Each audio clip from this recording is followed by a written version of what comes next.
Le ciel était gris de nuages.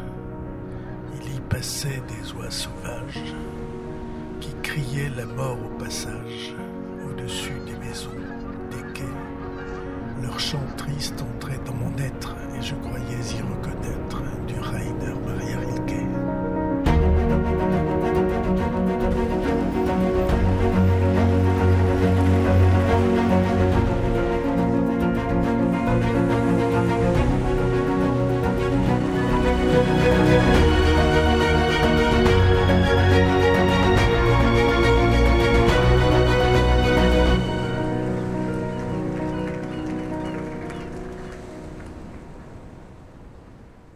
Bonjour à toutes et à tous, merci beaucoup pour votre accueil.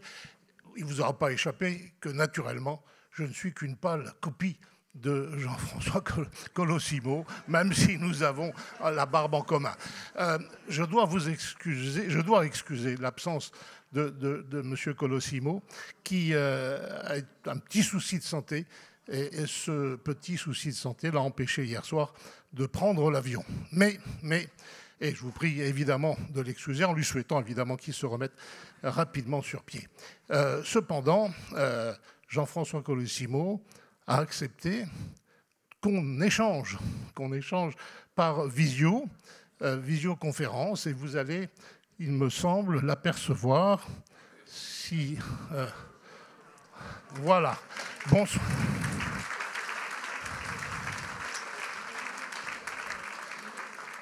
Bonjour, Monsieur Colosimo. Les applaudissements qui retentissent montrent bien que votre présence avec nous, même à travers d'un écran, était très attendue.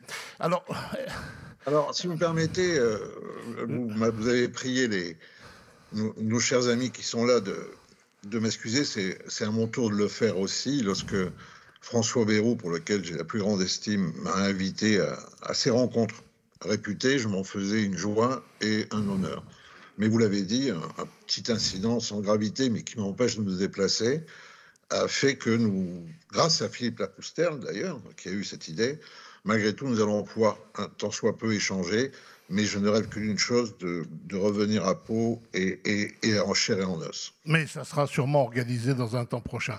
Votre visage, comme voit là, est évidemment bien connu de toutes celles et tous ceux qui s'intéressent aux grandes questions du monde, grandes questions géopolitiques. Ils vous voient intervenir régulièrement dans les débats qui traitent aussi bien des questions de géopolitique, mais également, et c'est très intéressant, des mutations contemporaines du fait religieux. Lorsque j'ai préparé cet entretien, en essayant d'abord de mieux vous connaître, j'ai été pris d'une sorte de vertige. Mais comment faites-vous pour mener de front autant d'activités intellectuelles? Qu'on en juge. Vous êtes d'abord un théologien, un historien. Vous enseignez l'histoire de la philosophie et de la théologie byzantine. Vous êtes aussi un éditeur. Vous avez été directeur général des éditions du CNRS et vous êtes aujourd'hui le directeur général des éditions du CERF. Vous êtes bien sûr un essayiste, un documentariste. Vous êtes auteur d'une œuvre remarquée. Sans oublier que vous êtes aussi un intellectuel engagé dans l'action publique, puisque vous avez participé depuis une vingtaine d'années à diverses commissions et missions à la fois d'État sur les affaires politiques, culturelles et étrangères.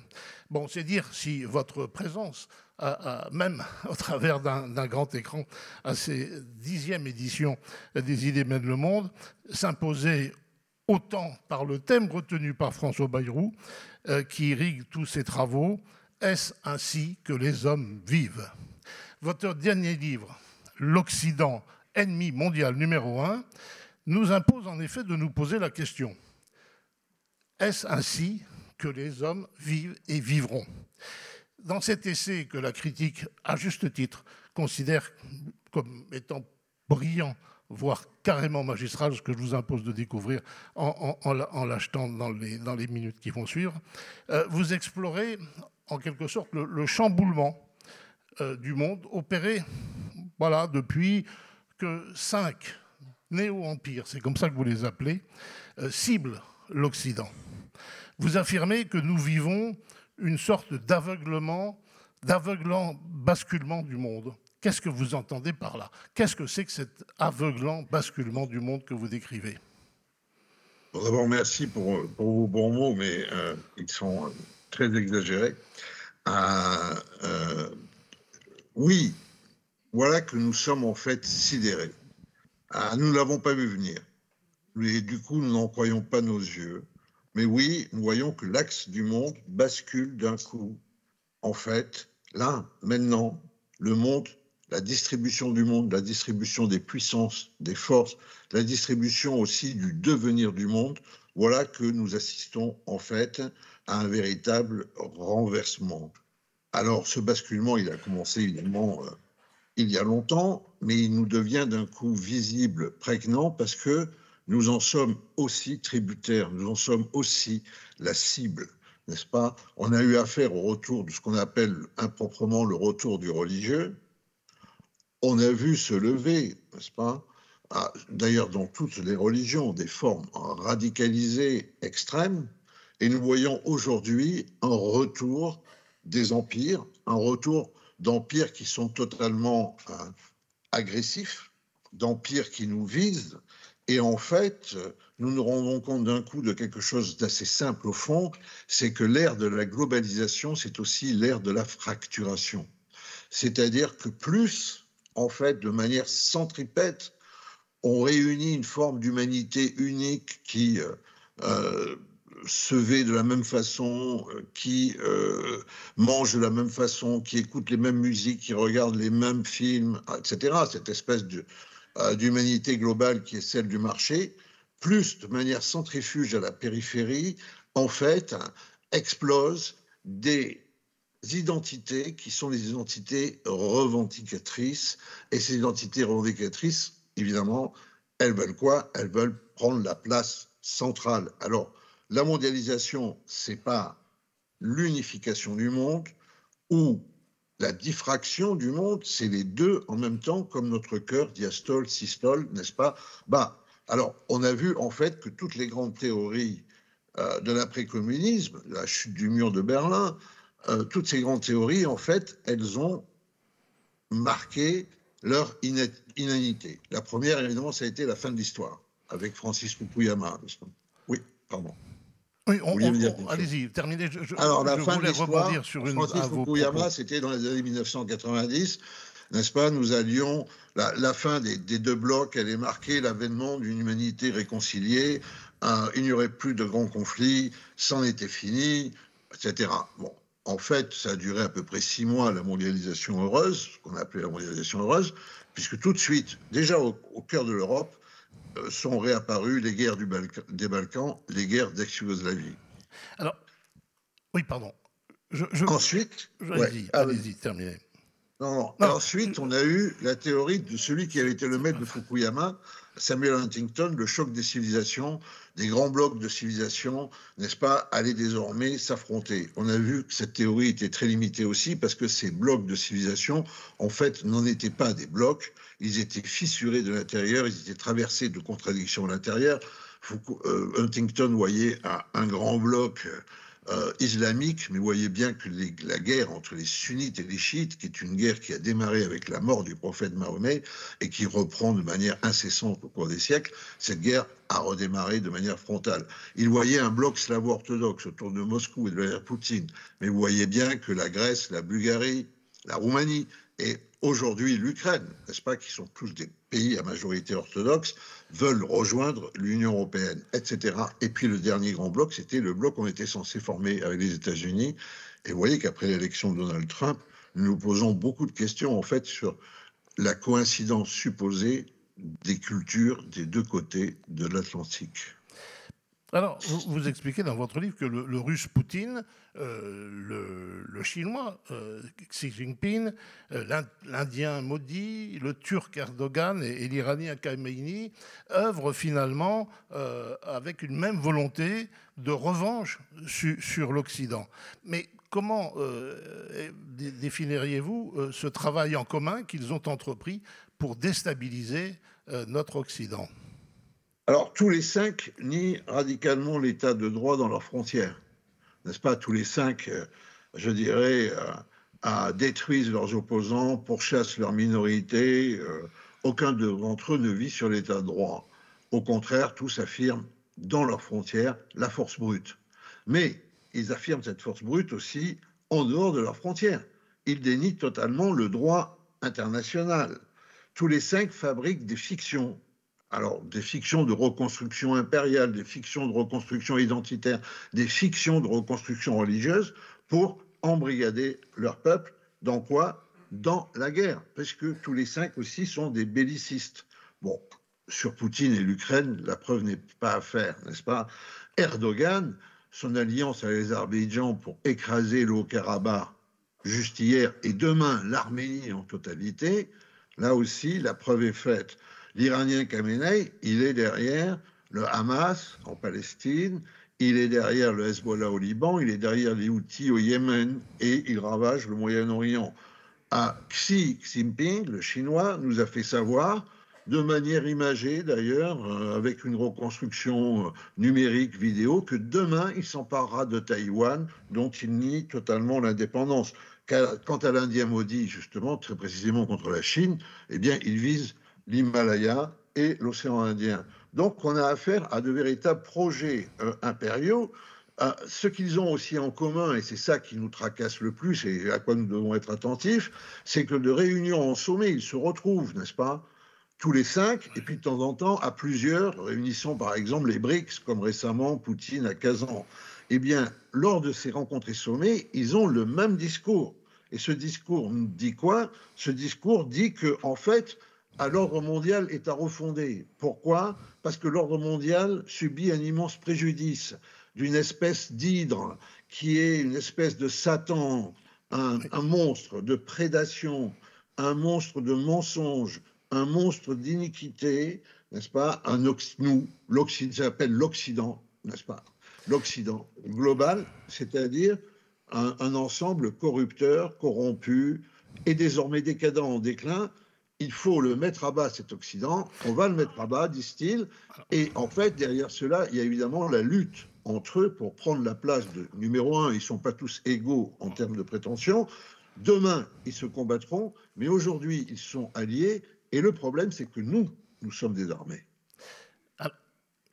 Deux questions, parce que ce que vous soulevez là est très intéressant, évidemment. Dans le récit historique que vous faites, comment finalement est-on passé en 5 siècles, puisque vous remontez grosso modo à 1492, en 5 siècles, comment est-on passé d'un état de fascination vis-à-vis du monde occidental à une situation de crispation, de répulsion même, dirais-je? Comment Alors, vous avez parfaitement raison. C'est dans le passé toujours qu'il faut chercher, dans le temps long qu'il faut chercher les explications du présent. Et plus encore, pour ma part, je considère que derrière chaque culture, il y a un culte, derrière chaque civilisation, il y a une religion, et c'est ce fond imaginaire. Si ce n'est qu'effectivement, ici, on comprend mal le terme religion en France. On le renvoie à la sphère intime, du sentiment, du privé, de l'adhésion à une communauté. Non, le religieux, c'est l'inconscient du politique. C'est l'envers du politique, c'est son imaginaire. On va retrouver ça tout à l'heure, je pense. Alors, qu'est-ce qui se passe? Oui, à partir de 1992, vous voyez, la bonne représentation du monde, c'est celle qui nous présente en fait cet immense grand continent qu'est l'Eurasie, c'est-à-dire lorsqu'on part de Brest et qu'on arrive à Vladivostok, n'est-ce pas, qui est un continuum de terre. Et autour, il y a les grandes îles. Ces grandes îles, ce sont les 2 Amériques, mais c'est aussi l'Afrique, ce sont aussi les pays d'Océanie, l'Australie, la Nouvelle-Zélande, le Japon. Et en fait, qu'est-ce qui se passe en 1492? C'est que cette Europe, qui n'est jamais que le Finistère de l'Eurasie, c'est tout petit, c'est tout au bout, là, sort par la voie de l'océan et part à la conquête du monde. Et cette Europe part à la conquête du monde et va le conquérir parce que, en fait, elle a un avantage crucial, c'est sa propre représentation de la science, de la technique et du politique, qui sont fondés en fait sur une redoutable efficacité, n'est-ce pas? Alors, nos empires, c'est-à-dire l'empire tsariste, la Russie de Poutine aujourd'hui, l'empire ottoman, la Turquie d'Erdogan aujourd'hui, l'empire perse, l'Iran d'aujourd'hui, l'empire Qing, la Chine d'aujourd'hui, et évidemment l'empire moghol, l'Inde d'aujourd'hui, voient arriver dans leur port, mais ces canonnières ne sont pas porteuses que de cette supériorité simplement militaire. Elles emportent aussi nombre d'avantages, dont par exemple la capacité d'écrire l'histoire à la place des autres, d'écrire leur histoire. Donc, ces empires se sentent menacés à partir du XVIIe siècle et ils décident quoi? Ils décident de s'européaniser. Alors, il leur faut réagir, il leur faut se moderniser. À partir du XVIIIe siècle, ils adoptent tous des grands programmes de réforme. Ça va s'appeler d'ailleurs les Veliki Reformi dans l'Empire tsariste. Ça va s'appeler les Tanzimat, la restructuration dans l'Empire ottoman. Ça va s'appeler la Grande Refonte dans l'Empire chinois. Mais tous ces essais de réforme échouent. D'un coup, on européanise, je dirais, de manière totalement déjà insensée. On veut créer un État moderne qui n'existe pas. On veut créer une armée moderne qui n'existe pas. On veut créer une administration moderne qui n'existe pas. Une université moderne qui n'existe pas. On fait ça de manière accélérée. Et non seulement on le fait de manière accélérée, mais il y a une seule chose qu'on ne remet pas en cause. C'est la clé, en fait, n'est-ce pas? On ne remet pas en cause le fait que le pouvoir est absolu et divin. On ne remet pas en cause la divinisation du pouvoir central de l'empereur, que ce soit le tsar ou le fils céleste et autres titres. Et donc, ces réformes, elles aboutissent en fait à une forme de chaos. Et dans la deuxième partie du XIXe siècle, on veut continuer ces réformes, mais désormais, les États centraux se crispent, l'autorité se crispe, et elle dégage des théories, des idéologies tout à fait réactionnaires. Il faut faire la révolution, mais que la révolution technique, que la révolution industrielle. Il faut acquérir le feu sacré prométhéen de l'Europe, c'est-à-dire sa capacité de puissance. Et il faut refuser tout le reste, c'est-à-dire refuser les idées qui viennent d'Europe. C'est très clair dans la Russie de la fin du XIXe siècle, c'est vrai aussi dans l'Empire perse, dans l'Empire ottoman, et on va là vers la catastrophe, parce que ces empires qui sont en fait colonisés mentalement, parfois physiquement comme l'Inde, mais surtout mentalement, eh bien, qu'est-ce qu'ils font? Ils vont alterner l'ouverture et la fermeture. Et en fait, ils vont engranger le ressentiment et ils vont provoquer l'anarchie. Une schizophrénie culturelle s'installe dans les populations, mais plus encore, et c'est ça qui va expliquer le XXe siècle dans les élites. Parce que vous faites remonter finalement le début, les prémices de ce basculement au lendemain de la Première Guerre mondiale. Qu'est-ce qui s'est passé à ce moment-là? Vous avez parfaitement raison. Vous avez parfaitement raison. Voilà, mais alors, dites-nous un peu qu'est-ce qui a pu se passer pour que, évidemment, les prémices se transforment aujourd'hui en mouvement beaucoup plus important. Bien sûr. Après 1918, d'abord, vous verrez que la Première Guerre mondiale, dans laquelle l'Europe se suicide moralement, n'est-ce pas? Elle était censée apporter la civilisation avec un grand C au monde, et pendant 4 ans, c'est l'enfer. C'est l'enfer, la barbarie. Sont la mitraille, le gaz, n'est-ce pas? L'obus. C'est un monde, 4 années, véritablement, de descente aux abîmes. Et cette Europe se réveille d'ailleurs en 1918. Elle va s'intéresser à ce qu'on appelle à l'époque les bals nègres. Il va y avoir le mouvement Dada, il va y avoir le mouvement surréaliste. D'un coup, cette espèce d'immense rationalité moderne est totalement mise en question. Mais surtout, politiquement, les empires s'effondrent. Tous les empires centraux, l'empire allemand, l'empire austro-hongrois, les empires ottomans, tsaristes, qui sont périphériques, vont aussi s'effondrer. En 1918, il y a 2 empires qui subsistent. Ce sont 2 empires coloniaux, la France et le Royaume-Uni, qui à ce moment-là possèdent 35% des terres émergées et à peu près autant, 35 à 40% de la population mondiale vivent sous Londres et Paris. 2 tiers pour Londres, 1 tiers pour Paris. Mais ces empires, justement, n'ont pas été des empires qui se sont construits par proximité. Ce sont des empires du lointain, ce sont des empires coloniaux, alors que la plupart des empires, vous voyez comment l'empire russe a avancé, eh bien, il a avancé territorialement, il a pris des territoires, une fois qu'il les a pris, il a encore avancé territorialement. Les empires, généralement, avancent géographiquement. Là, on a des empires maritimes. En fait, ce sont les deux qui vont subsister, pas pour longtemps. Alors, qu'est-ce qui se passe dans ces empires qui ont alterné réforme et répression, où on s'est européanisé, occidentalisé de manière totalement désordonnée, sans jamais, en fait, se poser la question européenne par excellence, qui est la question de l'autocritique, n'est-ce pas? Eh bien, qu'est-ce qui se passe? Il va y avoir deux voies. Deux voies se dessinent. Une voie, c'est la voie nationaliste, parce qu'on continue à emprunter à l'Europe. Cette voie nationaliste, c'est que l'empire perse disparaît, devient l'Iran. C'est que l'empire ottoman disparaît, devient la Turquie. Ce sont des militaires, n'est-ce pas? Dans les deux cas, Mustafa Kemal en Turquie, Mohamed Reza Pahlavi en Iran, qui créent ces pays, qui prennent même un nouveau nom, n'est-ce pas? Et qui choisissent une forme occidentale nationaliste. On va faire un peuple homogène. C'est tout à fait, je dirais, jacobin d'un point de vue idéologique, et on va construire une humanité nouvelle, totalement moderne. On jette tout ce qui est traditionnel, n'est-ce pas? Il faut aller véritablement vers le progrès, vers les lendemains qui chantent, de manière, je dirais, techno-industrielle. Voilà. Et puis d'un autre côté, il y a ceux qui choisissent la voie révolutionnaire. Alors eux aussi, souvent, sont des militaires, où on fait, en tout cas, on menait la guerre civile, parce que ce monde d'après 1918 naît aussi des guerres civiles, et donc vous avez Lénine puis Staline.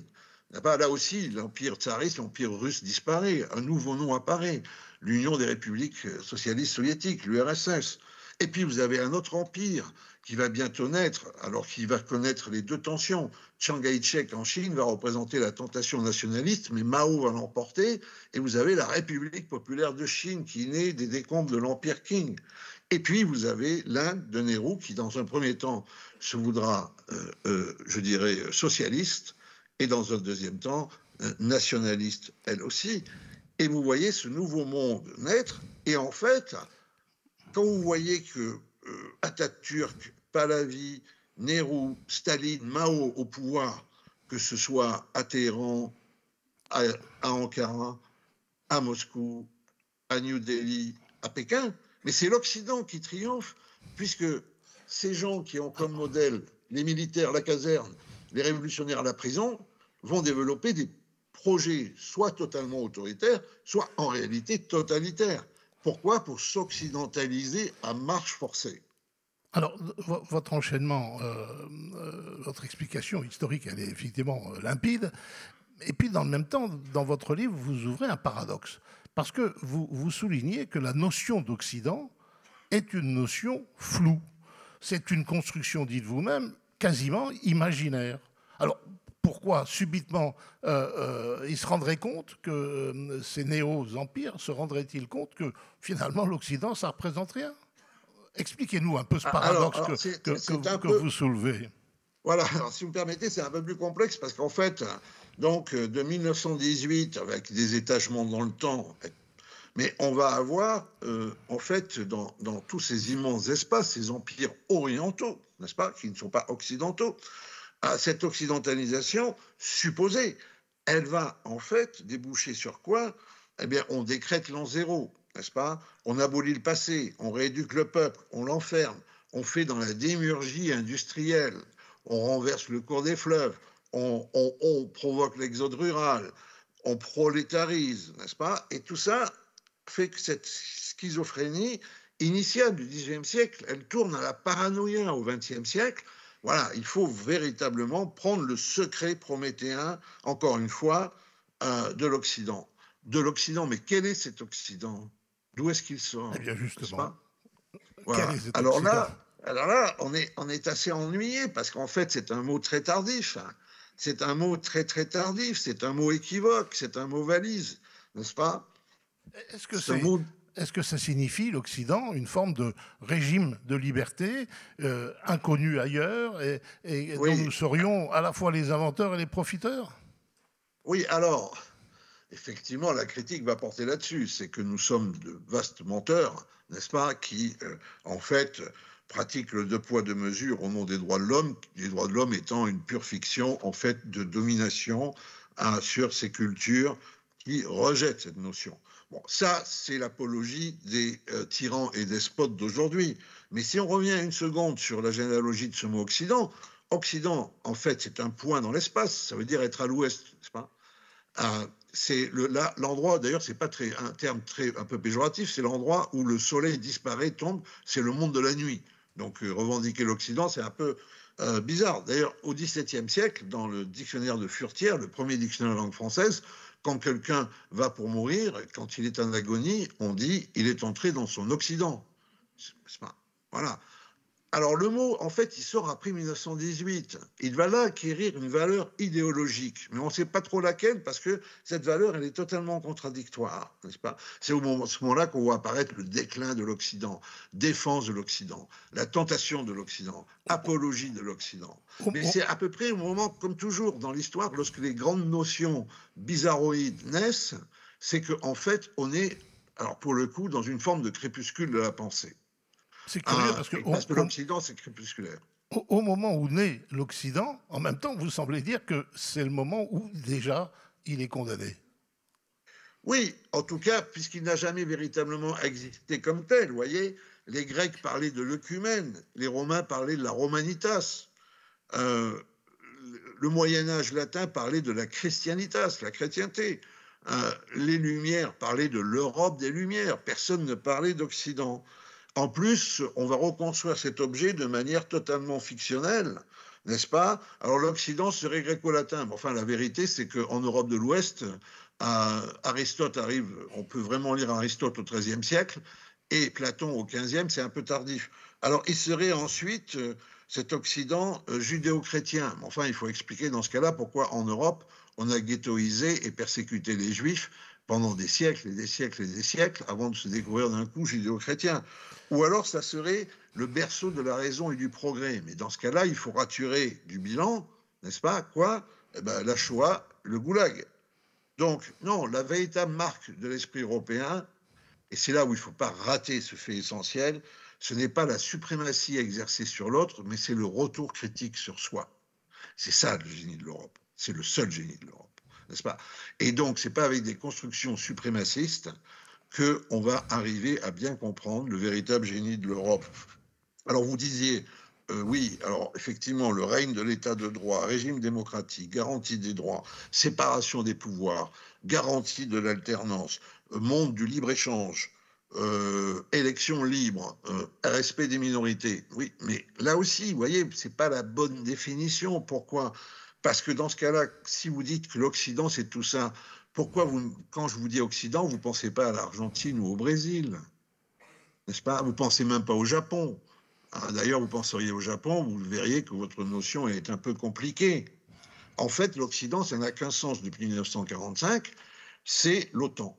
C'est l'Alliance Atlantique qui s'est forgée dans un premier temps contre l'Empire communiste et qui, en fait, aujourd'hui, correspond à un cartel anglo-saxon. Le Royaume-Uni étant sorti de l'Europe et s'étant rapproché définitivement des États-Unis d'Amérique, la Nouvelle-Zélande et l'Australie comptant pour beaucoup dans ce cartel anglo-saxon. On l'a vu lorsque nous nous sommes fait battre sur la vente de sous-marins nucléaires, parce que le Pacifique, c'est après la Méditerranée, qui a été jusqu'à la fin du Moyen-Âge le grand bassin déterminant pour le monde, après l'Atlantique qui est suivi, n'est-ce pas?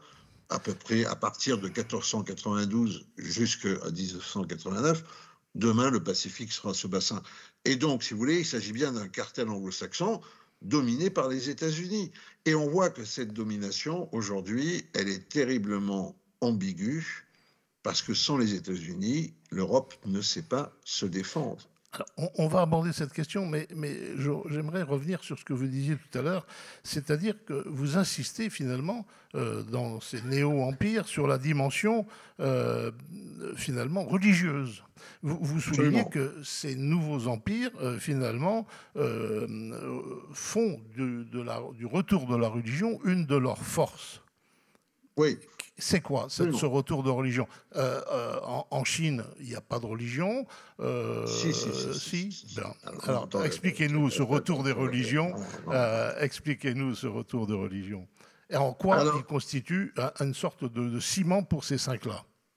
Alors, pour domestiquer les masses, et les changer pour construire l'homme nouveau de manière assez diverse, de manière quand même révolutionnaire chez les marxistes, de manière quand même nationaliste chez les Turcs ou les Iraniens, du temps d'Atatürk ou de Pahlavi. En fait, ce qui s'est passé, c'est que tous ces despotes et leurs successeurs immédiats ont fabriqué des credos séculiers, des religions séculières, des religions politiques. C'est manifeste dans le cas du marxisme, vous voyez.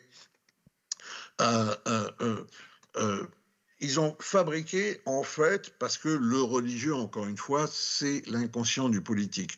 Le religieux, ce sont les invisibles qui nous permettent de naître dans une communauté, de vivre dans cette communauté selon des lois qu'on considère sacrées, d'aller mourir, s'il le faut, à la guerre pour la survie de cette communauté. Ces invisibles, on peut les appeler Dieu, mais on peut les appeler aussi la patrie avec un grand P, la révolution avec un grand R, l'empire avec un grand E, n'est-ce pas? On l'a vu sous la Troisième République, il y avait une forme de religion civile qui n'a pas duré, mais il y avait un catéchisme républicain, un baptême républicain, un mariage républicain, et puis il y avait un panthéon où reposaient les grands hommes, n'est-ce pas? Et il y avait une forme donc de symbolique transcendante ritualisée. Alors, effectivement, vous voyez bien que les Atatürk, Pahlavi, Nehru, Staline, Mao ont fabriqué cela. Vous voyez simplement l'Union soviétique. Là-bas, il y avait en fait une véritable religion communiste avec avec ses papes, avec ses hérétiques, Trotsky, avec ses missionnaires, le Comintern, avec son évangile, le manifeste du parti traduit dans toutes les langues. Et il y avait des icônes de Lénine enfant qui ressemblaient à l'enfant Jésus. Il y avait des icônes de Staline en petit père des peuples s'élevant dans le ciel comme le Père céleste. Et il y avait même offert à la vénération de tous les communistes du monde entier venant en pèlerinage à la nouvelle Jérusalem du socialisme qui était Moscou, derrière le Kremlin, il y avait même le cadavre embaumé du fondateur, Lénine. Vénérer un corps de cette façon-là, on était, si vous voulez, dans la parodie la plus abyssale, mais aussi la plus stupide qui puisse être, n'est-ce pas? Parce que, en fait, la vérité, c'est que la religion, si vous permettez, c'est un peu comme la plomberie. Tu vois, il vaut mieux s'adresser à des professionnels, si on ne veut pas avoir de fuite. Autrement dit.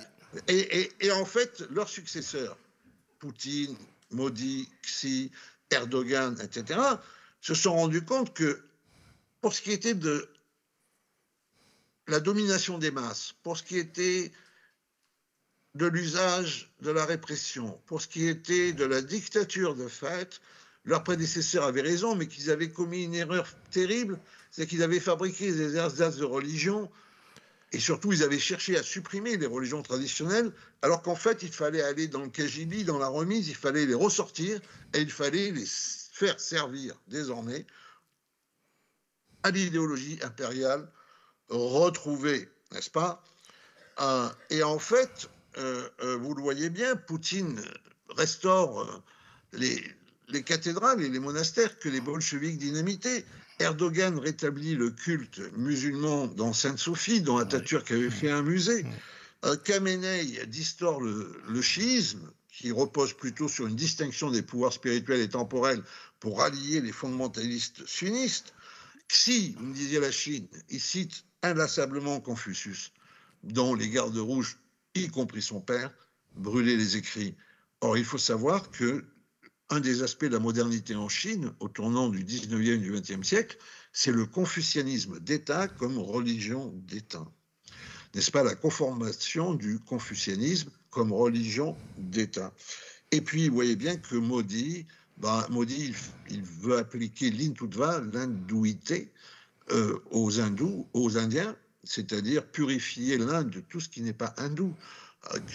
Chrétiens, musulmans, juifs, modernistes, matérialistes, athées, tout ce qu'on voudra. Et en fait, il veut réhindouiser les Indiens sur un mode de mobilisation qui équivaut à la manière dont les islamistes veulent réislamiser, entre gros guillemets, les musulmans. Alors pourquoi ce recours à la religion? Parce que la religion, c'est l'inclusion. Vous avez une population, si vous lui imposez une religion, elle va vivre selon les rythmes de cette religion, quotidiennement, hebdomadairement, annuellement, elle va partager les mêmes rites, les mêmes croyances. La religion, donc, elle est inclusive. Deuxièmement, elle est exclusive. C'est-à-dire qu'une religion considère qu'elle a la vérité contre les autres religions. Et troisièmement, la religion a une force de mobilisation qui dépasse de loin celui des matérialismes, parce que la religion promet aux combattants une éternité invisible, n'est-ce pas, qui n'est pas celle des stèles funéraires, mais qui est une éternité divine. Alors, on a encore à peine une dizaine de minutes et on a encore quelques questions. Notamment, vous dites dans votre livre que de toute façon, ces néo-empires ne gagneront pas. Bon, parce qu'ils vont sans doute s'entre-déchirer entre eux. Mais ce que vous dites, ce qui est important, c'est... Avec la grande bataille, c'est l'Inde et la Chine, bien sûr. Ce sont les deux seuls vrais prétendants au poste suprême. Mais avant qu'on constate leur défaite, vous dites l'important, c'est cet entretemps qui nous sépare de ce moment-là, du moment à venir. C'est quoi cet entretemps? Comment on peut le gérer pour ne pas, à notre tour, disparaître, puisque nous sommes l'ennemi numéro 1? Alors, d'abord, en refusant peut-être cette notion d'Occident, parce que, en fait, moi, je ne crois pas qu'elle soit fondée, parce que si l'Occident, c'est l'Europe plus les États-Unis, en fait, nous devons réaliser que nos mythes fondateurs, d'un côté l'Europe, de l'autre l'Amérique, sont non seulement totalement différents, mais en quelque sorte antagoniques, n'est-ce pas? Nous, notre mythe fondateur, je dirais, c'est l'Iliade, à savoir que le monde peut basculer dans l'inhumanité, la guerre perpétuelle, la guerre sans fin. Et puis il y a cette scène dans l'Iliade qui est tout à fait sidérante, n'est-ce pas? C'est lorsque Priam sort de Troie pour aller récupérer le corps de son fils auprès d'Achille qui a tué son fils et qui martyrise le cadavre de son fils depuis des jours. Et Achille reconnaît dans les yeux de Priam les yeux possibles de son père. C'est le moment de la compassion, c'est le moment de l'échange des morts. Et donc, en fait, nous savons que nous sommes toujours en risque d'inhumanité et malheureusement, nous ne savons que trop, n'est-ce pas, pour avoir sombré énormément dans cette inhumanité. Le mythe de l'Amérique, il est quand même différent. Le mythe de l'Amérique, c'est le mythe de la domination innocente.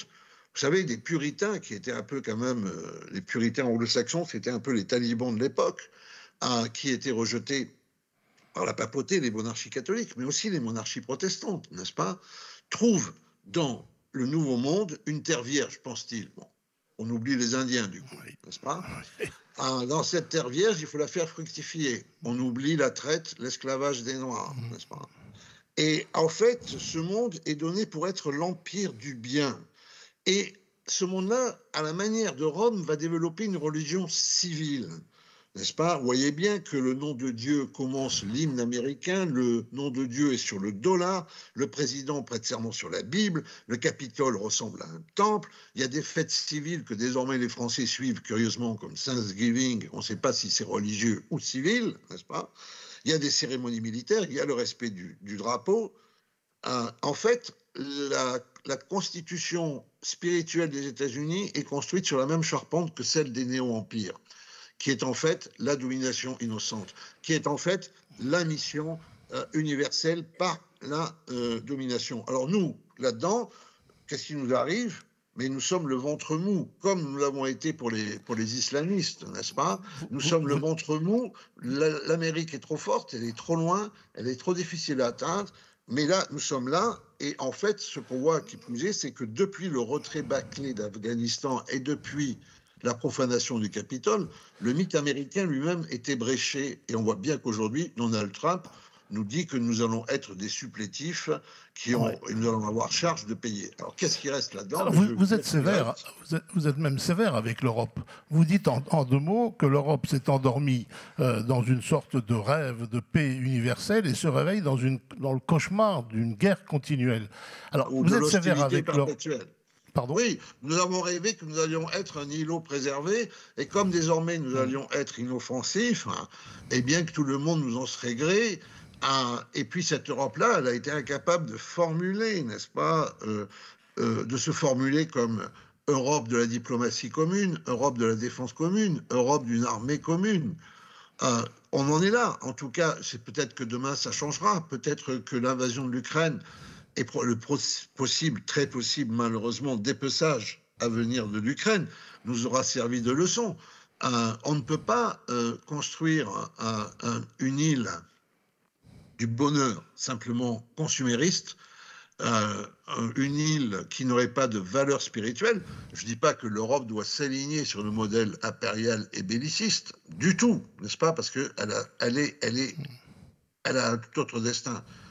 Mais ne pas savoir se défendre, c'est aussi ne pas savoir se défendre toutes celles et tous ceux qui comptent sur l'Europe, qui comptent sur la France à travers le monde, et qui sont opprimés par ces tyrans. Justement, vous, dans ce panorama sombre que vous décrivez en Europe, vous réservez quand même à la France un rôle un peu particulier, parce que vous dites que la France doit conserver son rôle historique d'avant-garde.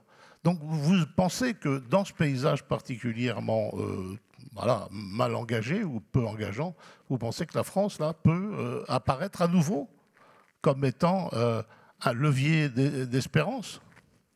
Nous sommes le pays du masochisme. Vous savez, il y a eu une enquête sur le degré de pessimisme des peuples sur leur propre devenir. Je crois que la France est arrivée juste avant l'Afghanistan. Donc les Français se sentent comme des Afghans. C'est largement exagéré. Non, la vérité, c'est que nous sommes le seul pays d'Europe à détenir, depuis le départ du Royaume-Uni, nous sommes le seul pays d'Europe à détenir la puissance nucléaire. Nous sommes le seul pays d'Europe à avoir une armée complète, terre, air, mer. Il y a d'excellents bataillons un peu partout dans les autres pays d'Europe, mais terre, air, mer, structurés de cette façon-là, avec en plus un armement fabriqué sur place et autosuffisant, il n'y a pas d'autre exemple. Ensuite, nous sommes présents sur toutes les mers. Et ça, d'ailleurs, on le voit bien, puisque aujourd'hui, l'Azerbaïdjan travaille pour le compte de la Russie à vouloir nous chasser du Pacifique à travers l'affaire de Nouvelle-Calédonie. Évidemment, l'action de l'Azerbaïdjan ne résume pas l'affaire de Nouvelle-Calédonie, qui réclame plus de justice, mais on voit bien aussi que, je veux dire, cette position sur toutes les mers, en fait, on voudrait nous l'enlever, n'est-ce pas? Et puis surtout, c'est ça qui est important. Depuis des siècles, nous avons des cohortes de savants qui sont allés vers les autres cultures. Ah oui, et nos armées ont connu le feu, excusez-moi aussi. Ça, c'est très important, parce que l'armée chinoise, par exemple, n'a pas connu le feu, et on ne sait pas si elle n'entrera pas dans une grande débâcle contre l'armée russe le jour où elle voudra sortir de ses frontières. Et puis surtout, donc, nous avons ces cohortes de savants. Ces cohortes de savants qui sont donnés aux autres cultures, qui ont épousé les autres cultures, non pas d'une manière hégémonique, impérialiste, mais qui ont véritablement nourri aussi l'imaginaire français, qui ont nourri ces cultures d'une forme de francité. L'échange a été réel. Alors oui, cette France-là, il y a des tas de gens dans le monde qui comptent sur elle.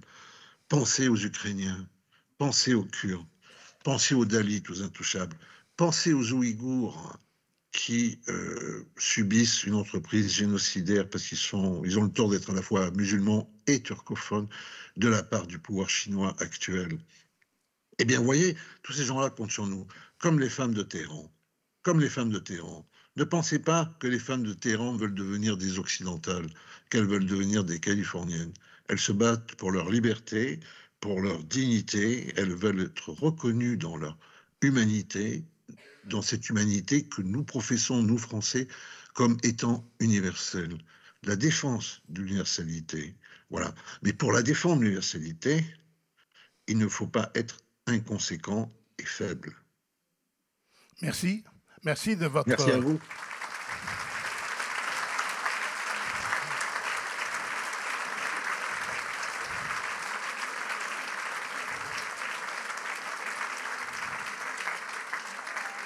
Alors, nous avions évidemment bien d'autres questions à vous poser, mais il nous reste 1 minute et 30 secondes. Donc, vous lancez sur d'autres questions, c'est évidemment pas imaginable. En revanche, toutes les questions qu'on n'a pas pu vous poser, on trouve les réponses dans votre livre. Et franchement, je vous invite...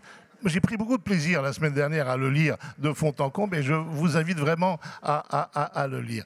Un dernier mot. Je vous remercie. Oui, vraiment toutes mes excuses auprès de l'ami libraire qui a commandé certains de mes livres. Je suis vraiment désolé de ne pas être là. Évidemment, les idées mènent le monde, mais les idées mènent le monde parce que aussi les libraires les véhiculent, ces idées. Voilà. Merci. Merci à vous. Merci, monsieur.